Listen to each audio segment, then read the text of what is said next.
Hi learners, in this video I'm going to talk about training evaluation, the various techniques which are adopted to evaluate the effectiveness of a training program and also the procedure for conducting training evaluation. Training is the cornerstone for sound management. So because it actually makes the employees more effective and productive. Training basically involves imparting special knowledge and skills to the employees in order to do their task in a better way.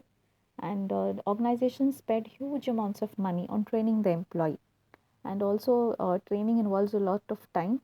So, so therefore, the organizations always should seek to find out how effective their training program actually is in terms of cost and in terms of increasing the productivity of the organization. So basically, training evaluation is a method of evaluating the effectiveness of the training program.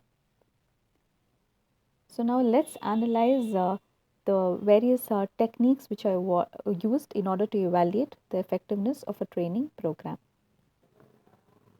The evaluation of training programs helps in measuring not only the effectiveness of the training programs, but it also aims at measuring how, if there is any deviation in the set standards or if the training program has not achieved its objectives, then the training evaluation should also help in finding out the ways and measures of controlling and correcting the deviations in the training program. So basically, Mr. Hamblin has suggested 5 levels at which evaluation of training can take place. So the 5 levels of evaluation suggested by Mr. Hamblin are reactions. Now, reactions here basically means the training program is evaluated on the basis of the reactions of the trainers. Now, reactions of the trainers basically means getting their feedback of the trainees on how useful the matter which was taught in the training program was to them, whether they are taking the opinion of the trainees regarding the depth of the course, the method of training which was adopted. So basically, reactions refers to collecting feedback from the trainees as to the effectiveness of the training program. So in order to measure the effectiveness of the training program, generally all organizations, once the training program is conducted, they give feedback forms to the trainees, and various aspects of the training program are, the trainees are asked to give their opinions on, like how the training was conducted overall, whether they like the content of the training program, what were their opinions about the trainer who conducted the training program, and all that. So the next method of evaluation or the next level of evaluation suggested by Mr. Hamblin was learning. So training program basically aims at improving the knowledge and skills of the trainer. So the main focus of the training program is to impart learning to the trainee.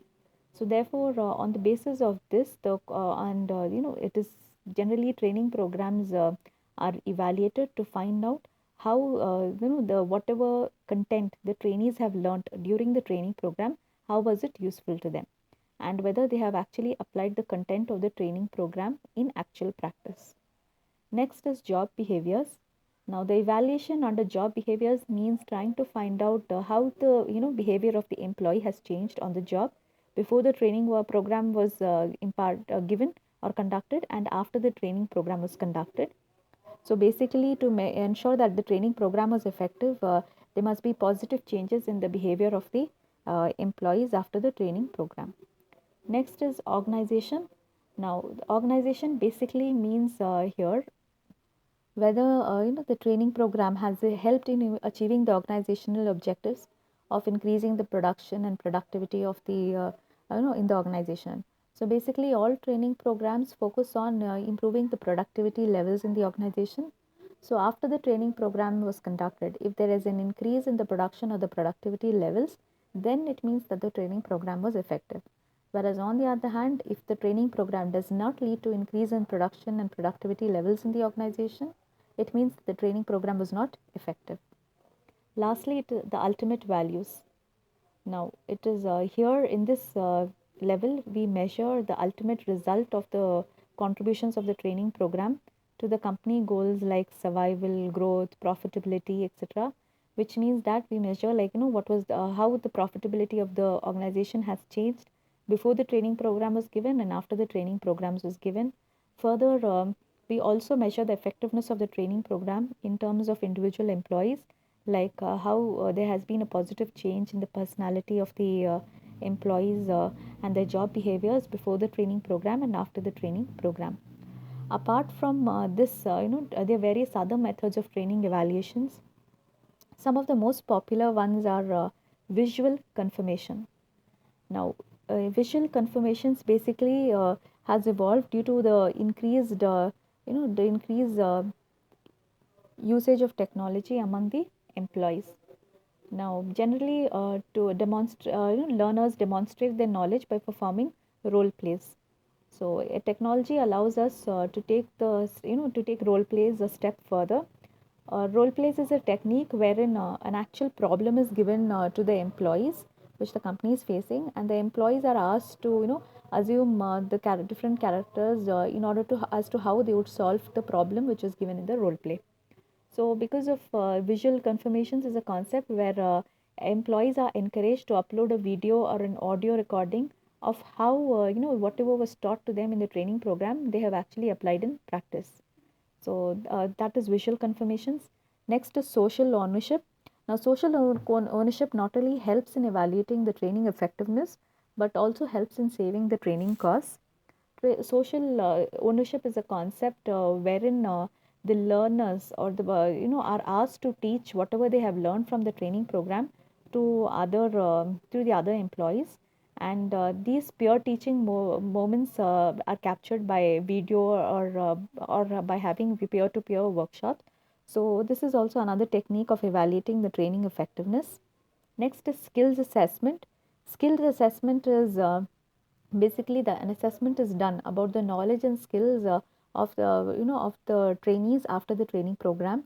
Sometimes through written measures, the trainees will be evaluated about their knowledge and skills. So immediately after the training program, sometimes they are given a set of questions they have to answer for after every training module, and based on this assessment, an effective the trainers try to analyze how effective the training program was.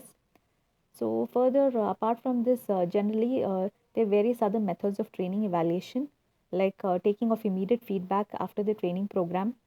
Then sometimes the trainees are also observed during the training program to find out how effective the training program is, and knowing trainees' expectations before the training program and collecting the views regarding the attainment of the expectations after the training program also helps in analyzing the effectiveness of the training program. Further, these are seeking opinion of the trainees colleagues regarding their job performance and behavior after the training program also helps in assessing whether the training program is effective. So overall, to an analysis of effectiveness of training program can be done based on the behavior of the employee. If there have been positive changes in the behavior of the employee, then that means that the training program has been effective. And if there has been an increase in the production and profitability levels of the company after the training program, that also actually means that the training program is effective. So these are the general techniques which are adopted for assessing the effectiveness of the training program. Now, this is the general process of evaluating the effectiveness of a training program.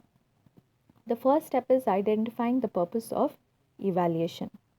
Now, in this step, an evaluation is conducted to find out how the knowledge and skills which are learned in the training are put into practice, and also for identifying the strengths and weaknesses of the training program.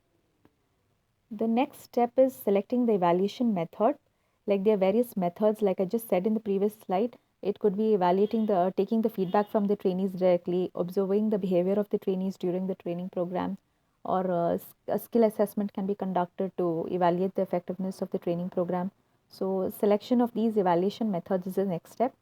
Next is designing the evaluation tools. Supposing in the second step we have chosen skill assessment.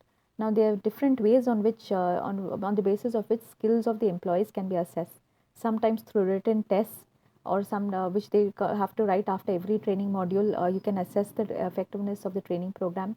Sometimes the trainees will be asked to record a video or audio about how they have actually benefited from the training programs, sometimes social ownership concept may be adopted where the trainees have to train new people about whatever they have learned in the training program. So designing these evaluations tools is the next step. So in this step, organizations basically determine the suitable evaluation tools for objective evaluation of the training program. The next step is collecting the data.